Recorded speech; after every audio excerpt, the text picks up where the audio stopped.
지난 주간에 이어 이 사도 바울의 개인 간증을 계속 함께 묵상하며 은혜를 나누겠습니다. 바울은 그리스도인들을 체포해서 예루살렘으로 압송해다가 벌을 받게 하려는 사명을 띠고 다메섹으로 가다가 정오쯤에 하늘에서 태양보다 밝은 빛으로 그에게 비추시며 하늘에서 말씀하시는 이 나사렛 예수님을 만나게 되었습니다. 그리고 그 영광의 광채 때문에 눈이 멀어서 앞을 볼 수가 없게 되어 함께 다메섹으로 그 그리스도인들을 체포하라는 이 명령을 함께 수행하러 가던 그 일행들의 손길에 안내를 받아서 다마스커스로 들어갔습니다.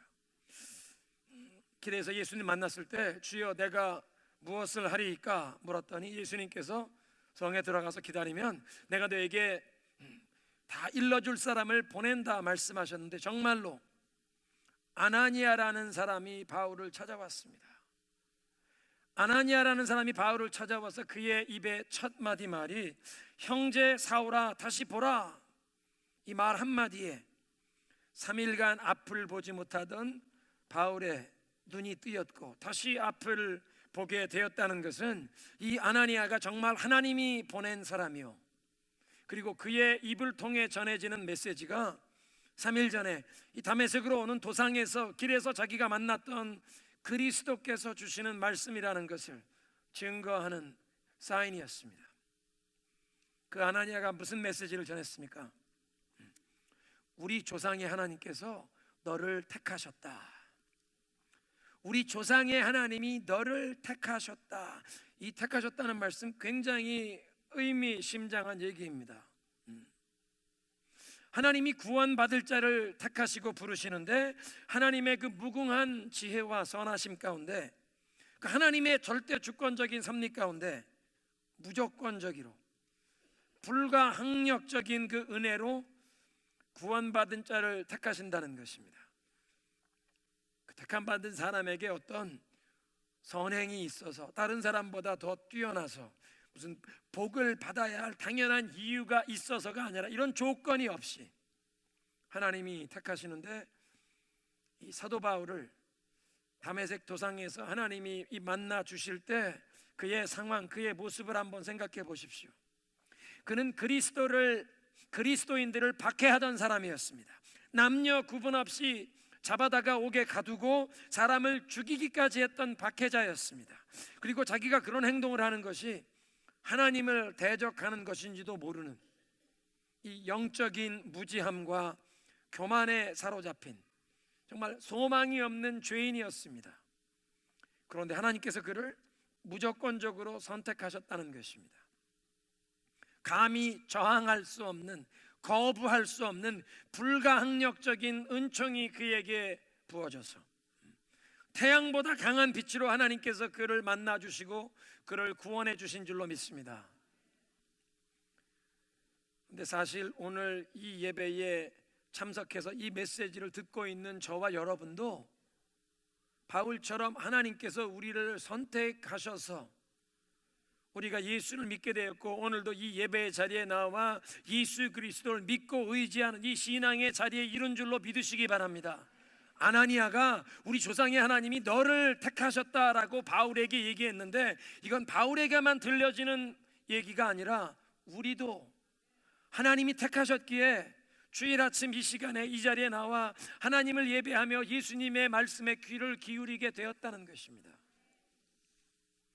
그리고 아나니아가 선포했습니다. 우리 조상의 하나님께서 너를 택하셨고 이제 그분의 뜻을 알게 하시는데 그 의인, 영어 성경에 보면 the righteous one, 그 의인 그리스도를 만나게 하셨고 그분의 음성을 듣게 하셨으며 이제부터 내가 만난 그리스도를 모든 사람들에게 전하고 알리는 증인이 되게 하신다. 왜 주저하느냐? 이제 일어나 예수님의 이름으로 세례를 받고 죄 씻음을 받으라. 사실 이 말을 들은 바울은 출생 후 8일 만에 할례를 받았던 유대인이었습니다. 유대인의 그 종교적인 의식, 할례를 이미 받은 몸의 할례의 증거가 있는 유대인이었고, 유대인들 중에서도 그 율법을 가장 엄격하게 지키는 종파인 바리새파의 랍비였습니다. 그런데 예수의 이름으로 세례를 받으면서 그동안의 죄가 씻김을 받고 이제는 예수님께 속한 사람이 되었다는 증거를 받으라는 것입니다. 그때부터 바울은 다메섹 도상에서 자기가 만난 이 나사렛 예수님이 살아계신 하나님의 아들이시요 죄인들의 구세주가 되심을 증거하는 증인이 되었습니다. 근데 이런 바울과 비교한다면 우리가 예수님을 만나는 경험은 많이 다를 것입니다. 바울이라는 사람은 이 다마스커스로 가는 이 노상에서 기적적인 체험으로 살아계신 예수님을 만나게 되었는데, 우리들은 대부분 이 복음의 메시지를 들으면서 예수님을 인격적으로 만나게 됩니다. 개인적인 전도를 받거나 또는 어떤 집회를 참석해서 강사의 이야기를 들으면서 또는 목사님의 설교를 들으면서 우리 마음에 깨달음이 임하고 예수님을 향해 마음의 문을 열게 된다는 것입니다. 성경책을 읽어가는데 그 내용이 깨달아지고 마음에 믿어져 가면서 말씀으로 우리를 찾아오시는 이 예수님을 인격적으로 만나게 되는 것입니다. 이렇게 예수님을 인격적으로 만나게 된 모습이 바울과 너무 다르지만, 그러나 우리 모두에게도 바울에게 주어졌던 동일한 사명이 주어지는데, 내가 만난 예수님을 이웃에게 소개하고 전하는 증인이 되라는 사명이 주어진 줄로 믿으시기 바랍니다. 오직 성령이 너희에게 임하시면 너희가 권능을 받고 예루살렘과 온 유대와 사마리아와 땅끝까지 이르러 내 증인이 되리라. 그러므로 너희는 가서 모든 족속으로 제자를 삼아 아버지와 아들과 성령의 이름으로 세례를 베풀고 내가 너희에게 분부한 모든 것을 가르쳐 지키게 하라. 세상 모든 사람들에게 이 복음을 전하는 증인이 되라고 하십니다. 한번 따라하겠습니다. 우리도 예수님의 증인으로 부르신다. 믿으십니까? 우리 조상의 하나님이 너를 택하셨다 하는 말이 아나니아가 바울에게 해준 말이지만, 우리에게도 사실 동일하게 적용되는, 하나님이 우리를 택하시고 불러 이 자리에 세워주셨고, 이제 예수 그리스도, 내가 만난, 내가 경험한 그 예수님을 우리도 소개하며 전하는 사명을 우리에게 주신 줄로 믿습니다. 그 부활하신 예수님을 만나서 이제 그분이 하늘에서 태양보다 밝은 빛으로 말씀하시는 이 살아계신 하나님의 아들이심을 믿게 된 바울에게 그가 만난 예수님을 소개하는 이 사명에 이제 구체적인 방향이 제시되는, 그의 사명이 좀 더 구체화되는 사건이 있었습니다. 그 사건이 오늘 17절부터 우리가 읽었던 내용인데요, 성전에서 기도하다가 예루살렘으로 돌아와 성전에서 기도를 했다는 것입니다. 그런데 갈라디아서 1장을 보면 사도 바울이 처음 이 다메섹 도상에서 예수님을 만난 다음에, 나는 이분이 갈릴리에서 일어난 한때는 유명세를 떨치던 랍비, 그러나 십자가에 못 박혀 죽은 사람이라고 생각했는데 이분이 살아계신 하나님의 아들, 하늘에서 말씀하시는 분이시네. 그렇게 예수님을 만난 다음에 자기보다 먼저 예수님을 따르고 예수님의 사도가 되었던 이 예루살렘에 있는 사도들을 바로 찾아가지 않고 먼저 아라비아로 갔다가 다시 다마스커스로 돌아왔다. 성경 다른 곳을 보면 이 아라비아 광야에 가서 그동안 자기가 예루살렘에서 가장 유명한 그 랍비 가말리알의 문화생으로 신학 공부를 하고 구약 성경을 다 배웠던 사람인데, 이제 이 예수님을 만나고 나니 그동안 내가 잘못 알았구나, 잘못 믿었구나. 그 아라비아 광야에 어쩌면 어떤 수도원과 같은 굴에 가서 이 성경 말씀을 펴놓고 하나님께, 예수님 이게 무슨 뜻입니까?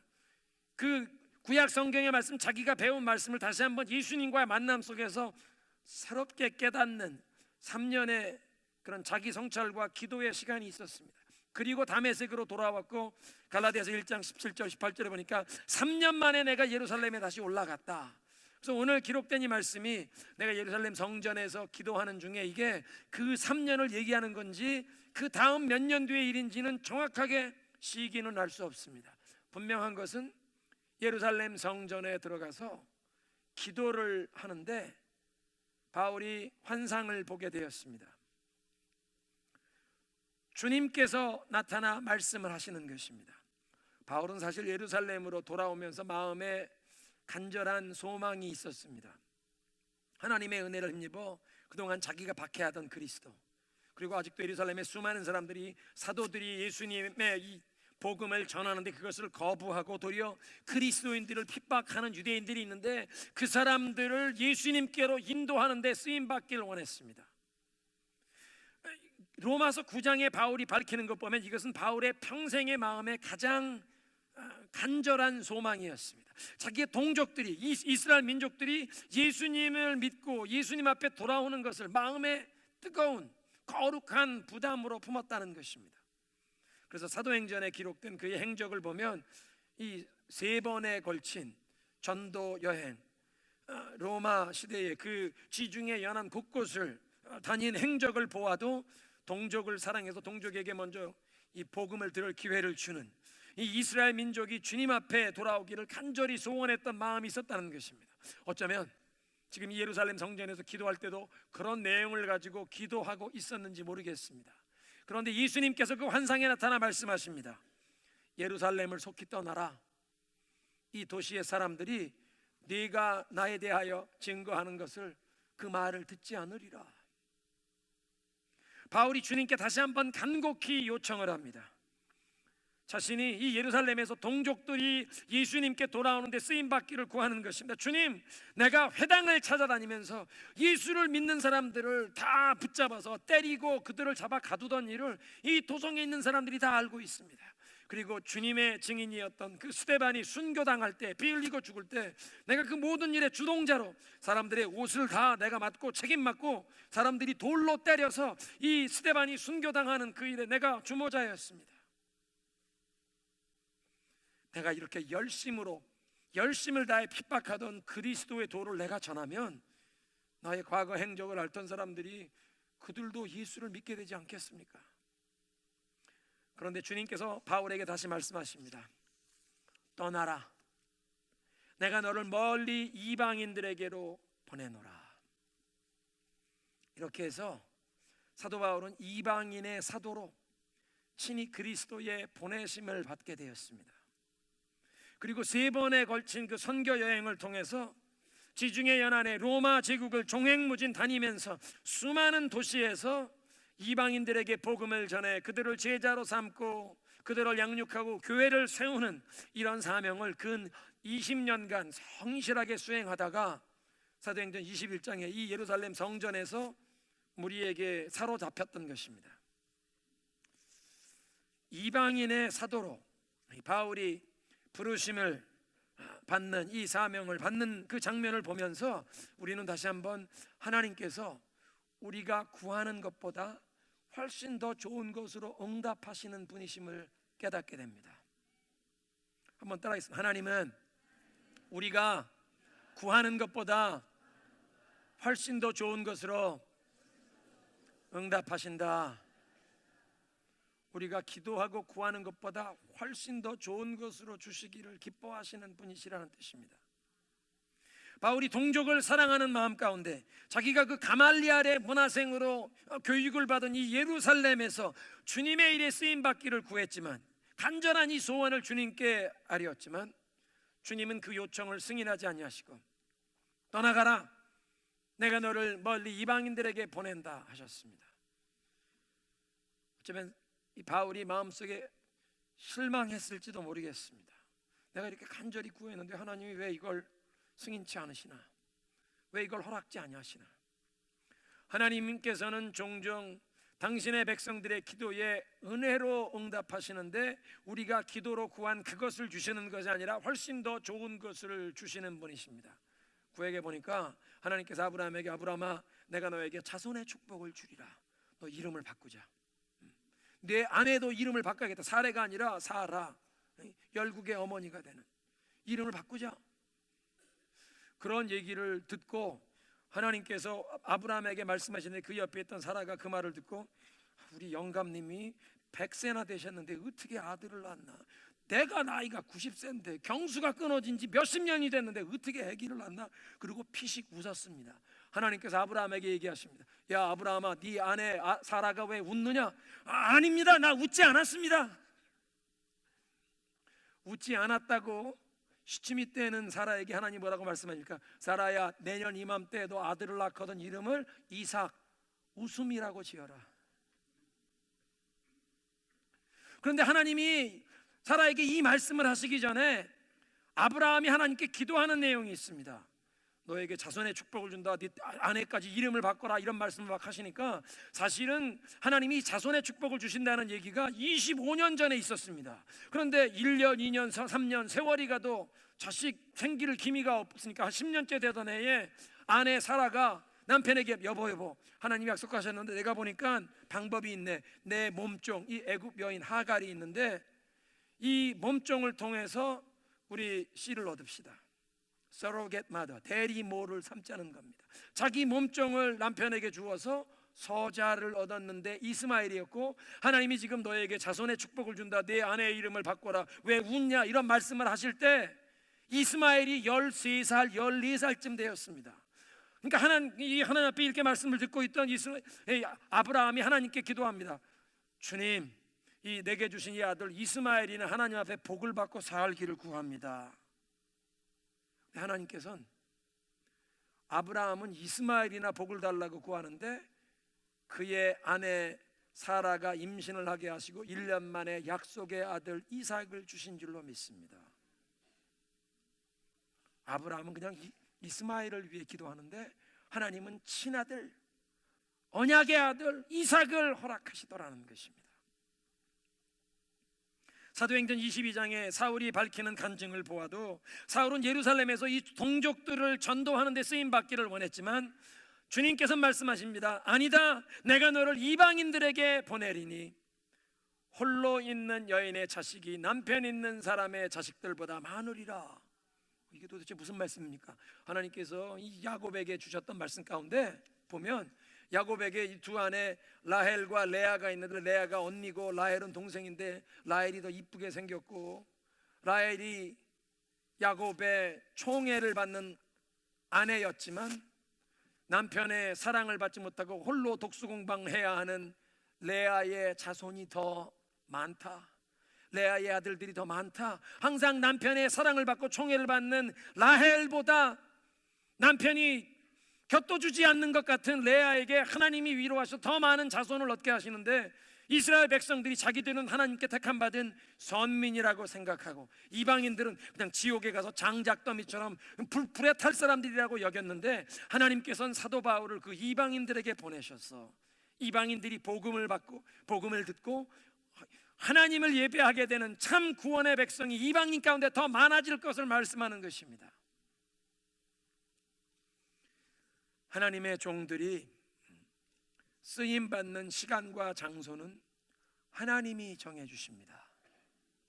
바울은 자기가 예루살렘에서 쓰임받기를 원했지만 하나님은 이방인들에게 보내신다고 하시는데, 하나님이 우리를 어디에 보내시고 어떤 장소 어떤 시간에서 쓰기를 원하시는지, 그것이 우리들의 기대나 우리들의 그 마음에 품었던 어떤 소원과 바램과 다를지라도 하나님이 정해주시는 것이 가장 선한 것인 줄로 믿으시기 바랍니다. 예루살렘에 대한 미련을 품고 있었던, 어떻게 보면 민족의 성지였던 예루살렘에서 자기가 예수님께 쓰임을 받는다면 아마 바울은 그것을 가장 큰 영광으로 여겼을 것입니다. 그런데 예수님께서는 사도 바울을 더 크게 사용하길 원하셔서 그냥 예루살렘에서 그 유대인들을 전도하는 데 쓰임 받는 것이 아니라 이방인의 사도로 보내시는데, 다른 사람이 수고하지 않은 곳에 가서 항상 개척자의 사역을 하게 하셨지만 아직 그리스도의 이름을 들어본 일이 없는 백성들에게 복음을 전하는 영광된 사명을 감당케 하신 줄로 믿습니다. 그래서 나중에 사도 바울이 여러 교회에 쓰는 편지의 내용을 보면 그런 얘기를 합니다. 내가 과거에는 나의 출신 배경을 자랑스럽게 여기고 이스라엘 중에 이스라엘 순수한 혈통 벤자민 지파의 후손이고 율법을 엄격하게 지키는 걸 따지면 바리새인이요 아무런 허물이 없고 자기의 학벌이나 가정 배경 다 자랑할 수 있었던 것을 이제 그리스도를 아는 이 고상한 지식 때문에 그것 다 쓰레기처럼 배설물처럼 여깁니다. 그런데 한 가지 그리스도 안에서 내가 양보할 수 없는, 다른 사람에게 빼앗길 수 없는 내 긍지로 삼는 것이 있는데, 나는 다른 사람들이 일한 일터에 가서 열매를 거두는 일하지 않고 어렵고 힘들었지만 아직 복음이 전해지지 않은 곳, 아무도 예수 그리스도의 이름을 불러보지 못한 곳에 처음 가서 개척하며 복음을 전했다는 것입니다. 이것이 그리스도 안에 내가 자랑할 유일한 것, 이것 아무에게도 양보하거나 내 빼앗기지 않겠습니다. 아니, 바울이 그런 자신의 긍지요 자랑으로 삼는 그것을 어떻게 얻게 되었습니까? 하나님이 자신의 기도 듣지 아니하시고 나 예루살렘에서 하나님께 쓰임받게 해주십시오, 하나님이 그 승인하지 아니하시고 묵살하시고 떠나라, 내가 너를 멀리 보낸다. 어쩌면 조금 실망하고 투덜거리며 떠났을지 모르겠습니다. 그런데 주님 말씀에 순종하고 떠나 이방인 가운데 복음을 전하다 보니 10년 20년 흐른 뒤에는 이것이 그리스도의 복음 안에 하나님이 나에게 주신 더 복된 유업이구나. 하나님은 은혜로우셔서 우리가 기도하는 그것 주시는 것보다 훨씬 더 좋은 것으로 주시기를 기뻐하시는 줄로 믿으시기 바랍니다. 그러니까 우리 자신이 어떤 계획을 우리를 위해 세우는 것보다 하나님의 섭리 가운데 하나님이 예비하신 계획이 더 선한 계획인 줄로 믿습니다. 마지막으로 전심으로 하나님께서 주신 사명에 헌신하면 큰 죄와 허물을 피하게 하십니다. 사도행전 21장에 바울이 이 예루살렘 성전에 결례를 행하러 올라갔다가 결례를 다 행하고 이제 7일째 제사를 드리기 위해 올라갔다가 성전에서 유대인 무리에 붙잡히는 바람에 이 제사를 드리지 못했습니다. 우리는 사도 바울이 그 서원을 이행한 4명의 사람들, 7일 전에 이제 삭발을 하는 사람들 삭발 비용을 대어주고 결례를 함께 행하고 이 예루살렘 성전에 제사를 위해 올라갔다는 일을 그냥 예사롭게 읽고 지나왔지만, 여러분 거기 제사라는 것이 무엇입니까?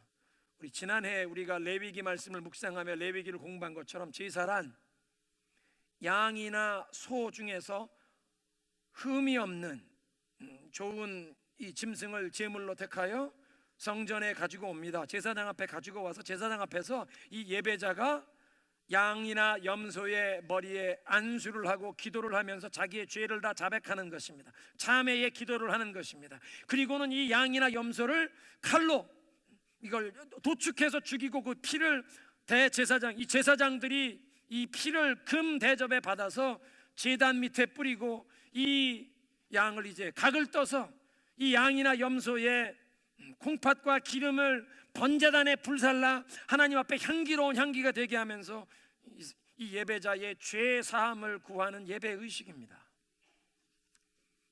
그리고 그렇게 짐승의 피를 흘리는 이 제사는 예수님의 십자가의 희생을 예표하는 예고편처럼 그림자처럼 보여주는, 그래서 예수 그리스도께서 하나님의 백성들의 죄를 사하기 위해 하나님이 예비하신 유월절 어린 양이 되신다는 것을 상징적으로 보여주는 예표였습니다.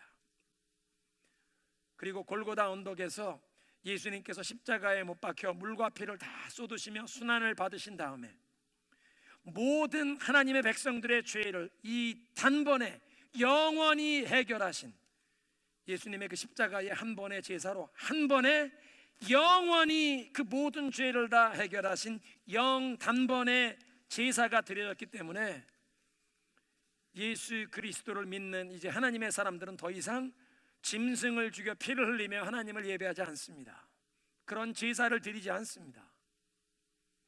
예수님께서 십자가에서 운명하시는 순간, 그래서 하나님께서 이 하나님의 임재가 나타나는 성전의 가장 거룩한 장소, 지성소, 아무나 출입하지 말라고 지성소와 성소를 휘장으로 가려놓은 그 휘장을 위로부터 둘로 갈라버리셨습니다. 더 이상 하나님의 임재가 있는 지성소와 성소, 대제사장이 1년에 한 번 금 대접에 염소의 피를 손에 들고서만 들어갈 수 있었던 그 하나님의 임재를 구분짓는 이 휘장이 없어지고 성전의 제사 제도가 더 이상 필요 없다, 그렇게 선언하신 것입니다. 구약의 제사 제도가 폐기되었다는 것을 하나님이 알리신 것입니다. 그런데 수많은 유대인들이, 심지어는 그리스도를 믿게 된 유대인들까지도 성전에서 제사를 계속 바치는 사람들이 있었습니다. 그냥 성전에 기도하러만 올라간 것이 아니라 베드로나 요한처럼 성전에 제사를 드리는, 그리스도를 믿는 유대인들이 아직도 있기에 하나님께서 야, 그런 제사는 더 이상 필요 없다, 제사를 중단시키기 위해서 주후 70년에, 서기 70년에 디도 장군이 이끄는 로마 군대에 의해서 예루살렘 성이 파괴되는데 예루살렘 성전까지 파괴돼요. 예수님이 예언하신 대로 돌 위에 돌 하나도 남지 않게 완전히 성전이 파괴되게 하시고, 지난 2000년 동안 유대인들이 그렇게 예루살렘의 성전을 다시 짓고 싶지만 성전 재건축을 하나님이 허락하지 아니하셨다는 것입니다. 더 이상 이 성전에서 짐승의 피를 흘려 하나님 앞에 제사하는 제사는 필요 없다고 하시는 것입니다. 예수 그리스도의 십자가의 그 희생의 제사가 최종적인 제사요, 짐승의 피를 흘리는 제사는 폐기되었다고 하나님이 선언하신 것입니다. 사실은 사도 바울이 그 누구보다도 이 예수님의 십자가 제사의 의미를 더 잘 알고 있었습니다. 그래서 누구든지 예수 그리스도의 이 십자가의 희생을 믿기만 하면 유대인이든 이방인이든 죄사함을 받고 구원받고 하나님의 백성이 된다는 이 십자가의 복음을 지금까지 20년 넘게 이 이방의 땅을 다니며 전파한 것입니다. 나는 이제 그리스도의 이 십자가 외엔 아무것도 알기를 원치 않는다고 십자가의 복음만을 증거해 왔습니다.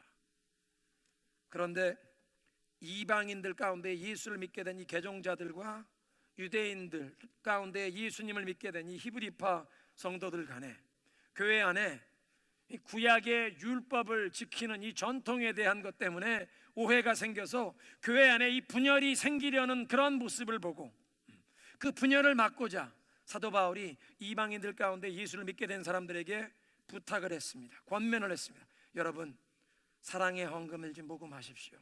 예루살렘에 있는 가난한 사람들을 도와야 합니다. 우리가 예수를 믿게 된 것이 다 본래 이 이스라엘 민족에게 하나님 주셨던 이 예언의 약속이 다 성취된 것이기에, 지금 우리가 예수를 믿게 되었기에 예수 그리스도 안에 누리는 복을 받게 된 이 이방인들도 이 유대인들에게 복을 나눠야 합니다. 당신들이 사랑의 헌금을 모금하시오. 이방인 교회에서 사랑의 헌금을 모금하게 하고, 그걸 당신이 손수 모아서 오순절 이 절기 이 잔치 때 예루살렘에 올라와서 예루살렘 교회의 지도자들에게, 사도들에게 이 헌금을 전달하면서 이방인들이 우리 유대인들에게 보내는 사랑의 헌금입니다. 이들이 모세 율법을 따라서가 아니라 예수 그리스도의 복음 안에서 이방인들과 유대인들이 사랑의 띠로 하나로 묶인 한 교회입니다. 우리가 하늘에 계신 우리 아버지를 함께 섬기는 한 가족입니다. 십자가의 복음을 이렇게 온 세상에 선포하길 원했던 것입니다. 그런데 보니까 율법과 전통을 중요시하는 이 히브리파 교인들을 목회하던 야고보 장로와 베드로 사도의 입장을 배려해서 그 야고보 장로의 제안을 받아들여서 서원을 행한 사람들, 이제 이 사람들이 머리를 깎고 7일 동안 결례를 행하고 제사를 드려야 하는데 그 비용을 사도 바울이 좀 내라는 그 제안을 받아들여서 사도 바울도 7일간 결례를 행했습니다. 결례를 행한다는 것은 순수한 우리말로 따지면 부정탄거, 부정이 씻기는 기간을 기다린다는 뜻입니다. 서원의 기간, 나시린의 서원의 기간을 지났던 사람들이 서원을 다 행했다는 것, 그렇지 하나님께 감사의 제사를 드리기 전에 먼저 자기들 그동안 이 서원의 기간 동안 부지 중에라도 하나님께 죄를 지은 게 있으면 이 죄를 속죄함을 구하면서 삭발을 하고 7일 동안 결례를 행하고 속죄제를 드리고 감사제를 드리게 되는데, 사도 바울은 이방인들 가운데 선교를 다니다가 돌아왔으니까 유대인들의 그 결례법에 의하면 이방인을 적촉한 사람이 성전에 들어와서 제사를 드리려면 7일 동안 부정탄 것이 씻겨가는 기간을 거쳐야 합니다. 그 다음에 성전에 들어와서 제사를 바칠 수 있는데, 그 사도 바울이 이 다른 4명의 서원을 행한 사람들과 함께 7일 동안 결례를 행하고 이제 성전에 올라와서 제사를 다시 드리려고 하는데, 하나님께서 너 짐승의 피를 흘려가며 사람의 죄사함을 구하는 이 제사도 다시는 드리면 안 된다.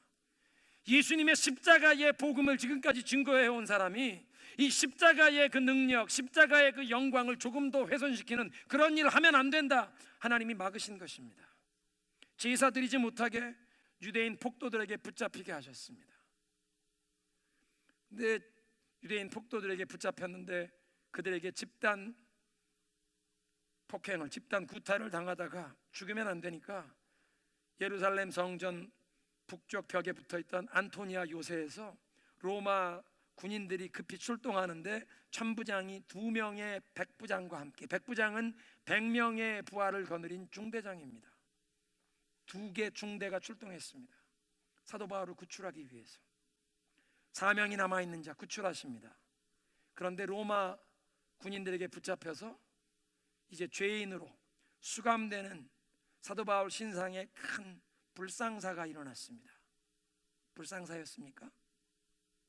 사도 바울이 이렇게 로마 군대에 붙잡혀서 감옥에 수감되는 죄수의 신분이 되는 것 때문에 그동안 로마 제국이 지중해가 좁다 하고 종횡무진 복음을 전파하며 여행하고 다니면서 선교 사역을 하던 사도 바울이 가만히 차분하게 감방에 들어앉아 성령이 주시는 영감을 받아서 여러 교회에 편지를 쓰게 하시는데 그 편지의 글들이 옥중서신, 우리가 성경에서 이제 읽게 되었는데 환난과 어려움을 당한 성도들이 사도 바울을 통해 그 상황과 여건을 뛰어넘는 기쁨을, 위로를 얻게 하시는 빌립보서, 감옥에 들어앉은 사람이 글을 쓰는데 기뻐하라, 주 안에서 내가 명하노니 기뻐하라, 이 말을 다시 쓰는 것이 It's no trouble for me, 나에겐 어려움이 아니다, 기뻐하라. 어떻게 감옥에 쇠고랑 차고 앉아있는 사람이 기뻐하라는 말을 쓸 수 있나? 교회란 무엇인가 하는 교회론이 에베소서에 적혀 있어서 지난 2000년간 그리스도의 제자들이 이 에베소서를 통해서 교회는 어떤 것이고 교회는 어떻게 움직여야 한다는 것을 이 옥중에서 기록된 글을 통하여 큰 위로와 은혜를 받게 된 줄로 믿으시기 바랍니다.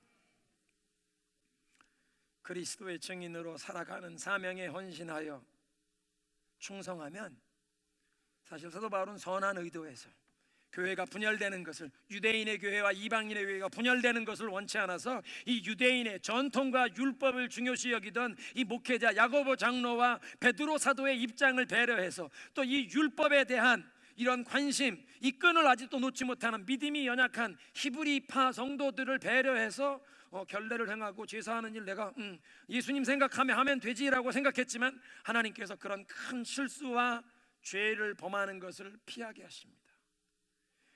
그리고 그렇게 간섭하셔서 하나님이 피하게 하셨는데 불상사가 일어난 것 같지만 옥중서신을 기록하게 하셔서 2000년 동안 수많은 교회와 성도들이 사도 바울이 수감된 죄수의 신분에서 기록된 그 글을 통하여 하나님의 메시지를 듣게 하신 줄로 믿습니다. 오늘 말씀을 마무리하겠습니다. 아나니아가 바울에게 얘기합니다. 우리 조상의 하나님이 당신을 선택하셨다. 이건 바울만 선택하신 것이 아니라 오늘 이 메시지를 듣고 계시는 여러분 모두, 저까지도 하나님이 우리를 선택하셔서 우리가 예수님을 만난 모습은 바울이 만났던 모습과는 다르지만 우리에게도 내가 만난 예수님을 이웃에게 소개하며 전하는 증인으로 세워주신 줄로 믿습니다. 그리고 하나님은 은혜로우셔서 우리의 기도에 응답하시는데 우리가 기도한 그대로 주시는 것이 아니라 훨씬 더 좋은 것으로 주시기를 기뻐하시는 줄로 믿습니다. 그 하나님이 주신 사명에 충성하며 헌신하면 큰 죄와 허물을 피하는 보호의 인도의 손길이 함께 하실 줄로 믿습니다. 이런 하나님께 우리의 믿음으로 고백하며 찬양으로 나아갑니다.